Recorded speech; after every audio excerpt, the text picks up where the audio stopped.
Sebenarnya ini ada data yang menarik banget, Mbak, yang saya dapatkan dari We Are Social, Mbak. Di Indonesia itu populasinya itu kan totalnya 277,7 juta. Iya, per tahun terakhir. Per 2022, Mbak. Yang 2023 sih saya belum. Iya, belum, karena belum habis ya. Tahunnya baru mulai. Iya, itu kan 277,7 juta ya populasinya. Nah, yang menggunakan mobile connection, Mbak, ini masih Allah 370,1 juta, Mbak. Wow. Jadi yang menggunakan mobile seluler itu lebih banyak dari populasinya, Mbak.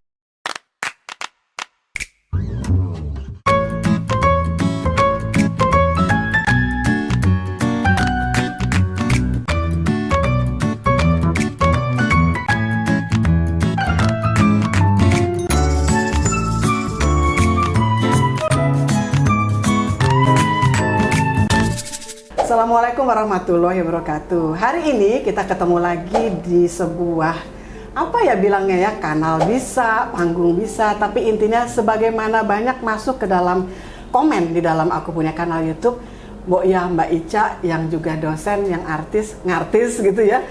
Bahas sesuatu yang ada kaitan sama ilmu dong, jangan cuma jalan-jalan, jangan cuma makan-makan atau foto-foto aja.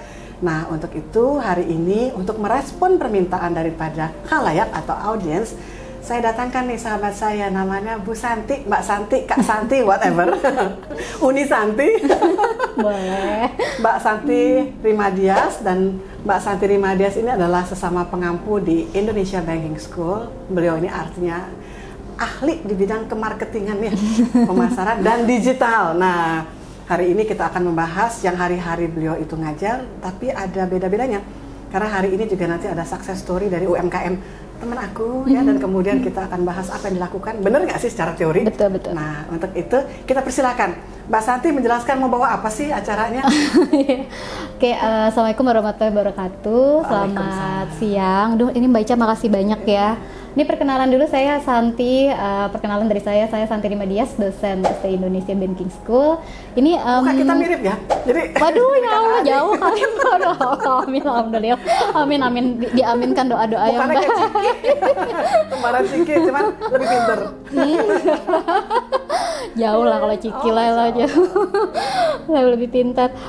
Kita sharing tentang digital marketing ya, Mbak ya. Jadi sebenarnya ini ada data yang menarik banget, Mbak, yang saya dapatkan dari We Are Social, Mbak.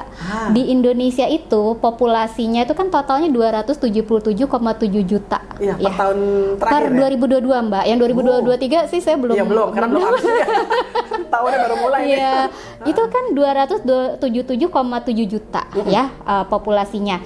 Nah, yang menggunakan mobile connection, Mbak, ini masih Allah 370,1 juta, Mbak. Wow. Jadi yang menggunakan mobile seluler itu lebih banyak dari populasinya, Mbak. Wow, gitu. Guys, itu manusia apa hantu ya? Nah, kita bahas nih. Jadi artinya satu orang bisa punya lebih dari satu HP ternyata. Kayak kita nggak sih? Saya satu, Mbak. Mbak Ica berapa? Ada deh. Banyak ya. Ada beberapa sih. Ada banyak kan. Nah, itu banyak orang-orang memang seperti Mbak Ica gitu. Jadi memang luar biasa sih, ini. bukan sekedar punya banyak untuk hal-hal yang apalah yang kontraproduktif, tapi lebih karena begitu ada yang baru, yang lama rusak, terus aku nggak buang. Nah, ini yang aktif, Mbak. Jadi data ini dia melihat yang aktif digunakan gitu. Iya, Nah, ini yang aktif digunakan itu lebih banyak dari populasi manusianya sendiri gitu. Jadi bagus buat marketing karena itu adalah pasar. Jadi Iya. walaupun jumlahnya lebih dari manusia, tapi kan si manusia yang punya banyak berarti dia terkontak dan terkonek dengan sering gitu kan. Iya, Entah yang iya. satu, yang dua, yang tiga, yang empat dan seterusnya gitu. Betul, Ya. dan kita kan pasti pengen tahu sebetulnya yang tersambung ke internet tuh berapa banyak gitu ya. Nah, ini kita lihat nih, Mbak, datanya pengguna internetnya 204,7 juta. Jadi hampir semuanya gitu ya. Jadi mayoritas ya, Mbak. Jadi kalau kita lihat 73,7%, Mbak. Gitu. Ini kan pasar internet di Indonesia itu peluangnya luar biasa gitu. Nah, nanti datanya ada nih, guys. Iya. Nah, terus kan kita pengen tahu juga sebetulnya berapa banyak yang menggunakan sosial media, Mbak. Sekarang kalau misalnya saya tanya di kelas gitu ya, misalnya Mbak ya, teman-teman punya apa sosial media? Itu satu orang tuh beragam luar biasa. Pakai menggunakan WhatsApp, Instagram, Facebook, terus TikTok. Mbak. Terus dengan segala ini ya pro dan kontranya ya. Jadi pengguna sosial media itu 191,4 juta, Mbak gitu. Jadi itu mereka tuh satu orang itu bisa di banyak channel gitu. Walaupun kalau misalnya cuman Facebook yang dimiliki ketahuan ketok nih umurnya. Itu pasti baby boomer ya. Atau misalnya TikTok, konon kabarnya tuh generasi milenial ke bawah si Z generation. Lebih banyak di Z sih Mbak. Tapi kalau gitu. ngelihat di monetisasi aku punya kanal YouTube tuh ya lucu juga nih. Tiba-tiba kok aku punya follower sama subscriber atau mungkin stalker. Itu kok makin turun umurnya, makin Z. Akhirnya aku curiga nih jangan-jangan mahasiswa aku nih. Bisa jadi mahasiswa atau memang kontennya itu keterima memang sama usianya yang Z gitu. Nah kalau saya lihat kan Mbak Ica kan hai guys gitu ya, enak gitu kan, maksudnya didengar itu enak, mudah diikuti, itu kan sebenarnya Mbak yang mereka suka.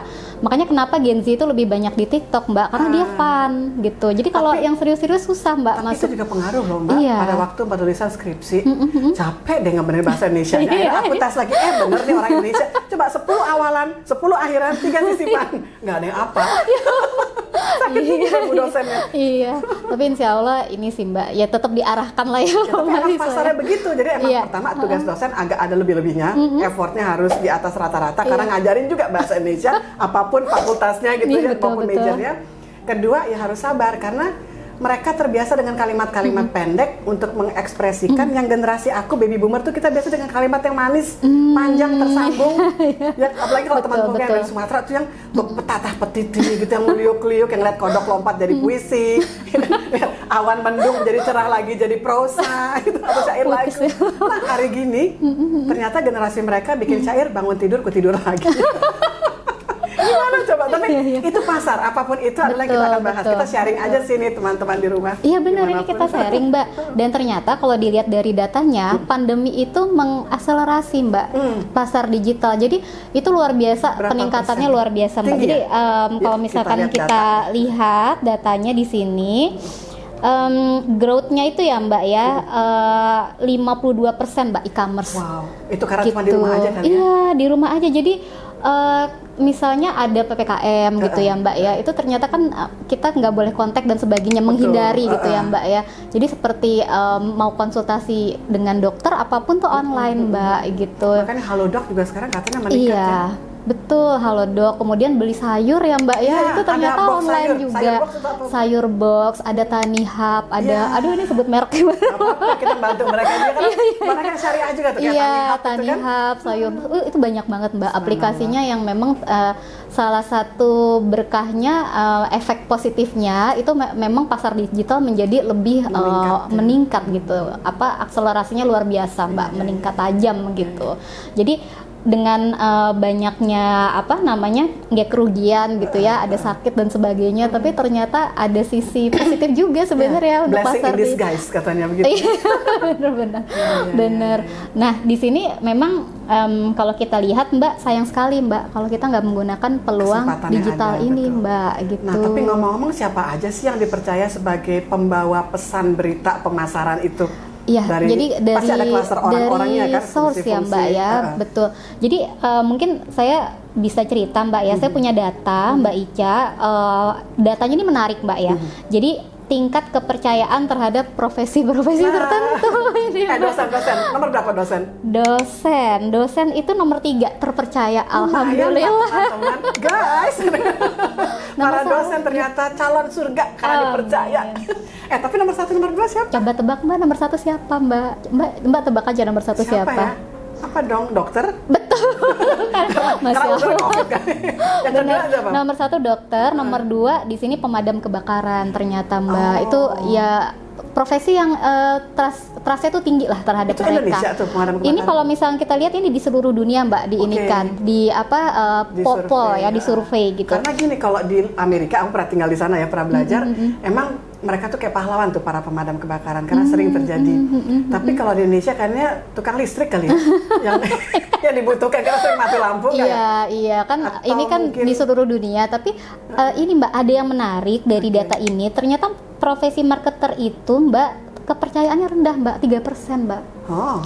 3%, dan ternyata kalau misalkan kita bedah-bedah gitu ya Mbak ya, kita lihat ya, ini konsumen itu lebih percaya orang lain yang mengatakan sebuah produk itu oke atau enggak dibandingkan salespersonnya. Ternyata gitu Mbak. Jadi para sales harus mempelajari behavior. Betul. Ya, behave apa ya, kebiasaan atau etika atau adab ya kan daripada Betul, masyarakat. Mbak. Jadi Betul standarnya banget. apa, bahasa apa yang dipakai, ya itu digunakan sebagai ujung Betul. tombak. Kalau enggak terpental loh, karena paling rendah ini.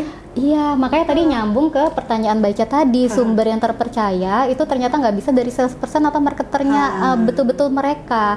Misalnya ada produk nasi uduk gitu Mbak ya, nggak bisa bilang penjualnya itu ini nasi uduknya ini paling enak loh, paling aku yang enak, bikin. aku loh yang bikin. Terus itu nggak kalau orang nggak. generasi sekarang bilang, emang penting? Cuy. Iya kayak Iya gitu kan? Mbak, benar. Maksud lo. Iya kayak gitu. Tapi kalau misalnya nih Orang lain, kayak aku misalnya. nyobain, saya nyobain gitu ya Mbak ya, terus udah gitu cerita ke teman, rekomendasiin, apalagi seorang Mbak Ica gitu yang bilang ini enak loh nasi uduknya, ini Dan nasi ini halal. dan ini halal dan gitu, itu ternyata yang seperti Kayak ini itu kasus, Mbak lebih bukan kasus, ini terpercaya. Best practice nasi kebuli Bang Moh. Oh Ya, iya, nanti kita coba ya. asik. Mau dong, mau. Ya kalau tadi pagi kan baru sarapan samosanya sama capati. Nanti kita coba nasi kebulinya. Asik. Kata Marisa, ini benar dipercaya, endus. Wah. Endang Iya. tuh enak nendang dan halal. Bener-bener itu review Mbak, review atau testimoni ya, ternyata itu powerful banget Mbak buat merek Mbak Ica ternyata, karena ya seperti itu kan, everybody is a media ya Mbak, semua orang adalah media. Mungkin kalau Mbak Ica kan memang udah public figure, Itu influencer, dari Allah, memang media. walaupun umurnya sebegini, tapi kadang-kadang yang masih dicari, masih dipercaya, dan alhamdulillah gitu ya, tinggal menjaga integritas. Dan kemudian ketika mulai dipercaya, ya mulai membawa pesan-pesan kebaikan, ya kan? Jadi dakwah, karena bukan ustazah kan? Iya, Jadi iya. mau apa doang kebaikannya, ya udah sampaikan yang baik, baligo ani walau ayah. Jadi sampaikanlah walaupun cuma satu ayat. Iya, setuju Kalau banget. aku bawanya tuh kabarnya halal, Al-Baqarah 168, udah. Ya kan udah begitu. Betul Mbak. Aku lagi pengen tahu juga kira-kira kalau gue ngomong nih, gue dipercaya nggak sih sama publik? Ternyata guru nomor 3 lumayan Nomor sih. 3. Ini kan bad. iya, not Bukan bad hanya ya aku, Mbak. Mbak Iya. Santi dan dosen-dosen lain, ibu guru, bapak guru lain juga begitu. Tapi ini menarik banget sih Mbak studi ini. Jadi kalau dibawa ke dunia pemasaran, memang review itu powerful, testimoni powerful. Kita nggak akan langsung percaya kalau marketer itu ngomong A atau B kalau orang-orang sekitarnya belum bilang emang iya gitu, memang bagus. Kalau begitu gitu. nih, pasti teman-teman di rumah ingin tahu siapa aja sih, mungkin Bu Santi atau Mbak Santi boleh dibacakan nggak dari nomor 1 sampai buntut? Biar Wah. mereka tahu, walaupun juga nanti Iya, caption iya. ada ya. Boleh, Nanti kita boleh. konfirmasi nih, kira-kira ada yang tertinggal nggak sih dari riset ini sehingga kita bisa terbuka buat riset berikutnya. Boleh, Ini ada Mbak. loh elemen-elemen komponen kelompok-kelompok Benar. manusia lain, punya Boleh. profesi lain yang mungkin bagus juga kalau diteliti. Bisa, Sekarang nggak bisa. termasuk. Monggo, Coba ya silakan. Mbak ya, ini nomor 1 dokter, 2 pemadam kebakaran, 3 guru, dosen, dan sebagainya. Yang keempat itu perawat Mbak. Ya. Baru yang kelima itu dokter ya, dokter gigi ya di sini Dokter ya. gigi bukan dokter. Dentis. Oh, dentist. Si dokter nggak dipercaya? Oh, udah di atas tadi ya? Iya, jadi ini spesifik lagi, Ya, ya, ya, ternyata itu dentis. Terus ada di bawahnya akuntan Mbak, ternyata Mbak, akuntan. Coba siapa para akuntan, dosen-dosen masuk surganya ke-6 ya? Tapi Ini, lumayan di Mbak, atas ini juga. kan data di dunia, nanti kan di sana Allah yang mengadil gitu ya. Nah terus begitu ada lawyer Mbak, terus musisi. Lawyer dipercaya? Iya. Kayak aku sih ngerasa waktu aku jadi lawyer, kekurangan kepercayaan. Nah tapi mungkin ya itulah persepsi yang memang Di Indonesia kali ya? terbentuk ya Mbak. Ini dunia sih Mbak, Iya, iya, ya iya. gitu. Jadi ini bisa kalau Mbak Karena Ica sistem- nanti riset di Iya, iya, Indonesia ini bisa ini Mbak. Jangan-jangan anjlok tuh ke bawah. Nah Karena nggak tahu sistem nanti pengadilan- hasil risetnya Karena sistem gimana. pengadilan Indonesia itu kan dead law, bukan the living law kayak di Amerika Serikat. Kita nggak punya juri system. Para hakim itu mau dia S1, S2, S3 atau profesor, keuangan yang maha kuasa patut diduga, nggak semua tentu ya. Tapi kemudian juga kita tahu ya hanya hakim sama Tuhan yang tahu waktu ngetok palu gimana. Betul. Kalau di Amerika Serikat kan the living law membiarkan ada publik ikut serta melalui juri. Yang diambil random gitu loh, sesuai dengan kompetensinya gitu. Nah itu butuh riset berarti. Ya, jadi kalau lawyer dipercaya, aku agak really. Kayaknya bukan Indonesia, bener karena dunia ya. Oke. Lanjut ya Mbak. Selanjutnya profesional musisian. Nah, suamiku dong sama anak-anakku, pengamen kan? Iya, Dipercaya? Mbak, dipercaya. Oh, bisa jadi pembawa berita nih. Jar, kasih tau Pak Ikang sama Bella Ciki, dipercaya. Mungkin hasil karyanya itu ini kali ya Membawa Mbak ya, pesan, membawa ya. pesan Iya, gitu ya. Terus terkait sama personal branding dan sebagainya ya. Kayak misalnya Berarti ya Michael Mbak Jackson ya. kan bicara mengenai Ebony and Ivory, tentang apa ya, tidak ada perbedaan ras di dalam apa yang menjadi manusia. Iya, ya. ini contohnya ke sana ya Mbak ya, Terus berarti kayak ya artinya misalnya ya. Cat Steven yang menjadi Yusuf Islam. Oh, iya, betul, Ya kan, betul. apa namanya? Banyak deh, aku kok jadi lupa ya. Tapi itu ternyata trustnya di sini oke lah ya Mbak ya. Bimbo, sejadah panjang. Oh iya benar. Ya, terus apa lagi tuh yang Pesan-pesan religi Pesan. itu melalui maksudnya ada 5 perkara. musik ya Mbak Sebelum ya. tua ngapain, sebelum mati. Apa sih? Pokoknya lagu ini bagus banget deh. Pesan Iya. banget dalam kehidupan. Artinya pesan lebih mudah untuk diterima juga ya Ketika melalui musik, melalui melodi. ya melalui melodi ya Mbak Terutama ya. kalau syair-syairnya itu ada repetisi dan sing along. Jadi orang bisa ikutan nyanyi, sehingga dengan demikian kan ya itu kayak practice make perfect gitu loh. Orang jadi Betul. dari telinga audio terus mengkristal di bawah alam sadar, kemudian jadi behavior baru gitu loh. Berarti emang penyampaian pesan bagus. Oke. Ya, benar-benar. Bisa diterima. Nah, terus kemudian di bawahnya tuh ada software developer, Mbak. Jurnalis, Mbak. Coba wartawan. Barista. Yang Betul, bikin kopi. barista. Iya, betul, Oh. Mbak. Betul. Kenapa ya? Saya pernah ada mahasiswa ya Mbak ya, yang dia tuh memang profesinya selain dia mahasiswa, dia barista juga. Ternyata selain bikin kopi, itu mereka harus baca perilakunya orang seperti apa gitu loh. Jadi kan dia cerita gitu ya, ngambil sertifikasi bikin kopi itu harus detail dan sebagainya, tapi juga harus menyesuaikan dengan apa pelayanan prima ya mungkin ya Mbak ya, ini ya service Mbak. excellence. Service excellence gitu. Jadi Oke. harus tahu lah orang itu senangnya gimana gitu. Ya, Itu ya, mungkin ya, yang ya. bikin trust juga terhadap profesi mereka. Iya. Mereka mengapresiasi manusia gitu, nggak hanya produknya, seperti itu. Khususnya misalnya kok kedai kopinya halal. Nah, Jadi kan ya. ada kepastian bahwa mereka nggak memakai hal-hal yang haram. Betul. Dari misalnya creamer yang mengandung porsin atau ada alkoholnya. Mungkin gitu kali ya juga Iya, ya. iya, betul. Oke. Terus ada customer service, Mbak, atlet. Nah, oke. terus ada banker, Mbak, investment. Banker? Iya, Oh, betul. oke. Nah, ini baru nih, Mbak, di bawahnya ini baru salesperson dan marketer gitu. Itu terakhir enggak? Bukan, terakhir ini ada lagi Mbak, Oke. ada stock broker ya, terus ada salesman juga, politician. Waduh, itu di bawah itu Mbak. Politisi, wahai para politisi dimanapun Anda berada, Anda kurang dipercaya. Nah itu Mbak, tapi sebenarnya kan apa ya, ini kan Gambaran hasil umum, gambaran ya. umum Iya, sebetulnya. iya, Kita nggak bisa hanya mengandalkan Iya. survei ini aja. Dan juga mungkin gitu, ada Mbak. lokus spesialis ya, ada di Betul. lokasi mana tertentu ya kan. Iya betul. Iya, Tapi itulah Mbak, kalau kita balik lagi ke digital marketing, bagaimana membangun bisnis, ini memang insight banget. Betul-betul memberikan insight gitu Mbak. Betapa nggak bisa hanya satu arah lah gitu Mbak. Nah, jadi gini Mbak Santi, ini kedepannya mungkin kita bisa tandem untuk meriset, karena gini, aku jujur menyukai YouTuber ya. Aku suatu saat yang lalu kan pernah bercerita dengan Mbak Nikmatul Roshida. Oh iya. Ya, yang dari Jawa Timur jadi TKI ke Hong Kong, ketemu suaminya yang bule ya Iya, kan iya. di Hong Kong, dia sebagai guru dari International School di Hong Kong. Akhirnya sekarang punya rumah bagus sekali di Kanada, di Edmonton. Dapurnya lebih bagus dari dapur aku. Dan dia udah subscribernya kayaknya mendekati 2 juta loh. Wow. Gitu kan, aku meyakini income-nya udah besar sekali per bulan, per tanggal 21 ya. Aku biasanya tuh cair uangku dari YouTube tuh 21. Aku tuh pernah mencapai 3 juta, tapi kayaknya bulan ini agak turun dikit ya Jare, 2,4. Karena kurang tandem ya, banyakan sendiri makan-makan jalan-jalan ke IBS. Ini aku jadi pengen nanya deh Mbak, apa yang paling menarik Mbak di konten itu gitu ya? Yang paling tinggi? Yang paling menarik sehingga orang itu mau terus-menerus gitu Oke. lihat channel beliau yang wah itu kan luar biasa banget Betul. Mbak subscribernya Mbak. Aku kan benchmarking beliau ya, Bu Nikmatul Roshida, dan sempat mengkontak dan sempat menjanjikan mau bikin buku, tapi keburu dia pindah ke Kanada, mahal banget kalau aku masih ke sana. Tapi aku masih memantau. Semakin bagus gitu ya, apalagi dengan rumah yang makin bagus kan, jadi lebih enak dilihat. Dulu juga enak dengan rumah kecilnya, sewaan sederhana, dengan sederhana dia bisa optimal dengan handphone. Sekarang udah pakai kamera sih, dan anaknya udah kayaknya SMA udah sekolah dapat latihan bikin film video, jadi makin canggih dia. Terus ada beberapa lagi yang lain dengan pola atau model yang sama. Apa itu yang terbaca oleh aku adalah perempuan dengan survive hidup di luar negeri sebatang kara, quote and quote. Kekurang mampuan dengan bahasa lokal. Jadi waktu Nikmatul Rosidah tuh kekurangan mampuan bahasa Inggris. Jadi she speaks well quote and quote English but in a broken way. Jadi broken English. Terus ada lagi yang di Belanda, ada lagi yang di Cina, Shanti di Cina itu juga menarik sekali. Tapi dia udah mulai lancar bahasa Mandarinnya.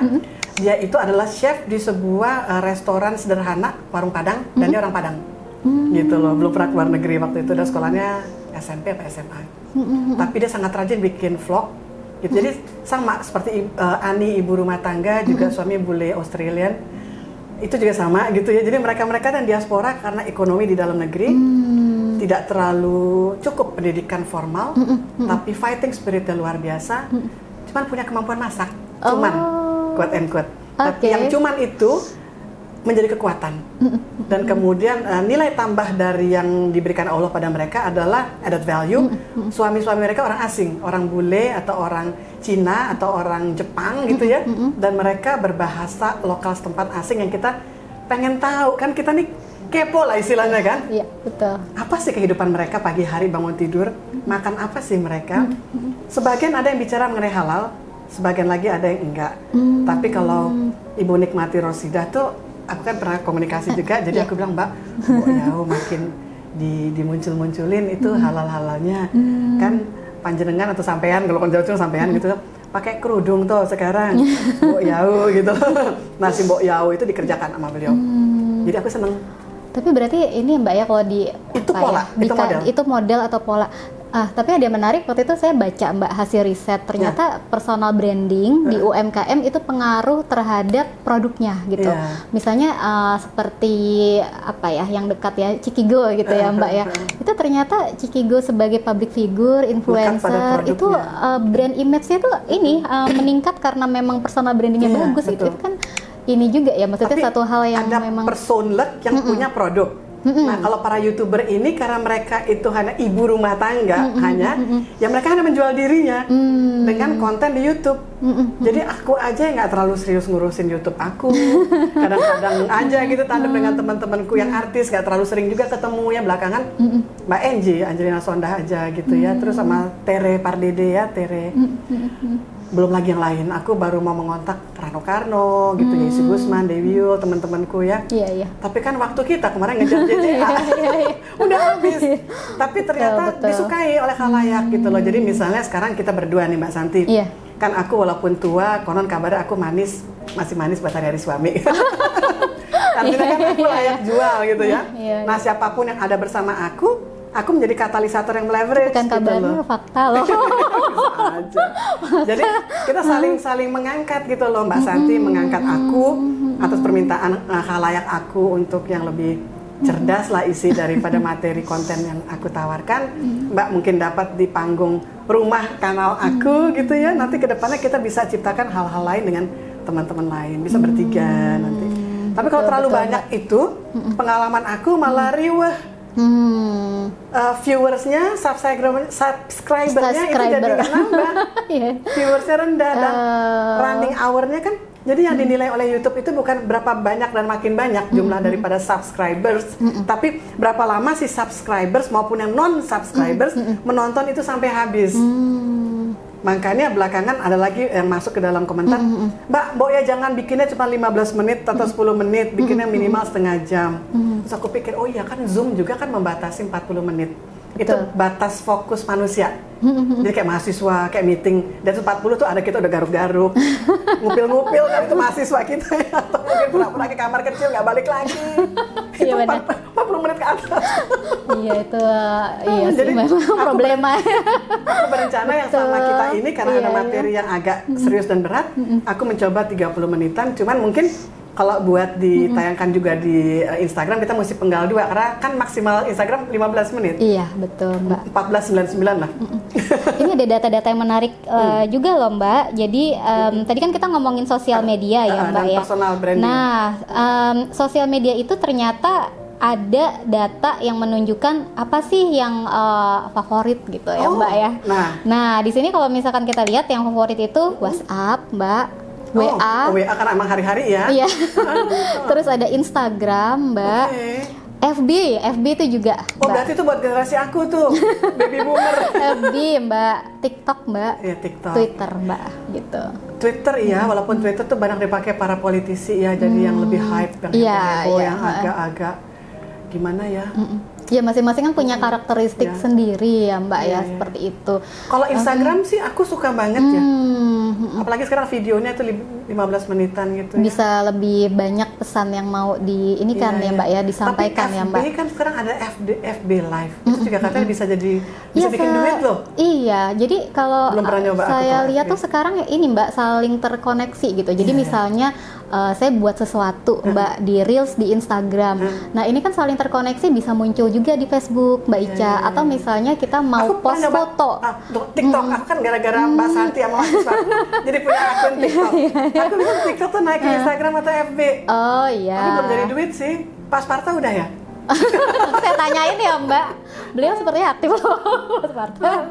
Gitu. Jadi saling terkoneksi sih Mbak. Jadi kayak misalnya TikTok gitu ya Mbak ya, itu kan apa ya, kan teknologi itu kan seperti koin dua sisi, ada mudorot, ada positif, ada negatif ya Mbak ya. Kalau misalnya negatif, misalnya kita lihat sekarang tren apa mandi lumpur atau apa gitu ya, itu kan prihatin ya Mbak. Itu ada disiram tuh ibu-ibu yang dapat uang dibanjirin uang itu. Bullying di online gitu, walaupun mereka mendapatkan sesuatu gitu Mbak. Nah tapi itu sebenarnya saling terkoneksi, nanti bisa muncul juga di Instagram dan sebagainya. Jadi saling terkoneksi dengan karakteristik macam-macam sih Mbak. Kita bisa banyak loh bahas ini Mbak. Jadi katakan yang pertama ini tes cek ombak. Iya betul. Cek ombak gimana reaksinya daripada Anda semua. Kalau suka kita bikin beberapa yang lain, mungkin satu saat bukan hanya kita berdua, tengahnya ada Angelina Sondah mungkin ya, bagaimana dia merebranding dirinya dan diterima dengan baik oleh masyarakat. Dia juga ahlinya Markompol, marketing komunikasi politik ya, bisa TikTok mudah-mudahan. Dan dia sangat Islami belakangan, dia ngajinya lebih banyak hafalan ayat-ayat daripada aku yang lahirnya Islam ya kan, maaf ya. Juga Terry Pardede, aku belajar banyak mengenai sejarah nabi-nabi dan Palestina gitu, subhanallah teman-temanku. Dan juga Dr. Karissa Grani, itu juga Masya Allah. Dan khalayak menyukai mereka. Aku punya yang paling tinggi itu waktu sama Angelina Sondah, sama Terry Pardede, sama Dr. Karissa Grani. Dan yang keempat itu waktu Ciki Wisuda. Bahkan Pak Gatot, wakil ketua kita yang keempat, sangat surprise ketika marketingnya IBS hasil videonya itu viewersnya, likersnya itu hanya 2.000-an, Ciki itu 578.000. Wow, Masya Allah. Gitu. Iya. Masya Allah. Keren. Dengan dua orang dukun di belakang layar namanya Fajar sama Dila. Mantap. Artinya kalau yang IBS kan lebih formal karena memang itu kan institusi. Tapi kalau Marissa yang tua tapi konon kabar masih manis seperti hari-hari suaminya itu agak hehehe lah ya, tapi nggak kehilangan substansi dan itu cukup disukai, diterima tanpa kehilangan apa yang ingin disampaikan sebagai substansi. Itu strategi sih, jadi ilmunya Ibu Santi, ilmunya Ibu Marissa, mudah-mudahan gabung nih kalau ada mahasiswa kita yang nonton. Jadi namanya strategi pemasaran atau marketing strategic. Bener gak sih? Iya, amin. Jadi guys, Mbak Santi ini dulu, nanti kita sambung lagi dengan tema yang masih tentu marketing, ada strateginya dan digital. Mungkin nanti ada finance sedikit ya, ada fiskalnya, pajak atau policy atau apapun yang lagi hype di dunia. Karena 2023 konon kabarnya katanya isunya susah tahun ini, tapi to what extent masa sih Allah nggak sayang kita? Iya. Aku masih percaya tetap ada lubang untuk kita menjemput rezekinya yang tak terhingga, insya Allah. Sampai jumpa dan jangan lupa untuk subscribe, like, and comment. Dadah, Mata Aima Show.